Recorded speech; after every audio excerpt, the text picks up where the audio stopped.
ചെറുവണ്ണൂരിൽ ഓടിക്കൊണ്ടിരുന്ന കാറിന് തീപിടിച്ച് യുവതി വെന്തു മരിച്ച സംഭവം ക്രൂരമായ ആസൂത്രിത കൊലപാതകമാണെന്ന സംശയങ്ങൾ ബലപ്പെടുന്നു.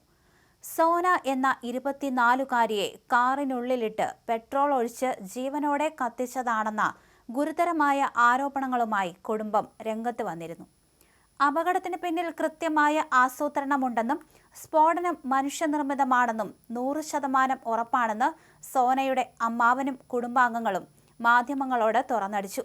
കാറിനുള്ളിൽ പെട്രോളിന്റെ സാന്നിധ്യമുണ്ടായിരുന്നതായും ഒരു സ്ത്രീ പെട്രോൾ വാങ്ങിയതിന് തെളിവുണ്ടെന്നുമാണ് പുറത്തുവരുന്ന സൂചനകൾ. സോനയും ഭർത്താവ് രജിൻലാലും ദീർഘനാളായി കടുത്ത കുടുംബ പ്രശ്നങ്ങൾ നിലനിന്നിരുന്നതായും ഇതാണ് കൊലപാതകത്തിലേക്ക് നയിച്ചതെന്നും കുടുംബം ആരോപിക്കുന്നുണ്ട്. സോന പെട്രോൾ വാങ്ങിയതെന്ന സംശയവും ഉണ്ട്. സോന കാറിനുള്ളിൽ ആത്മഹത്യ ചെയ്യാനുള്ള സാധ്യതയും പോലീസ് തള്ളുന്നില്ല. വാഹനത്തിന് യാതൊരുവിധ യാന്ത്രിക തകരാറുകളും ഇല്ലായിരുന്നുവെന്ന് വ്യക്തമാക്കുന്ന ഫോറൻസിക് മോട്ടോർ വാഹന വകുപ്പ് ഉദ്യോഗസ്ഥരുടെ കണ്ടെത്തലുകൾ കുടുംബത്തിന്റെ സംശയങ്ങൾക്ക് അടിവരയിടുന്നു. കാറിന്റെ മുൻഭാഗത്തോ എൻജിൻ ഘടിപ്പിച്ച ഭാഗത്തോ പുറകുവശത്തോ യാതൊരുവിധ കേടുപാടുകളും സംഭവിച്ചിട്ടില്ല.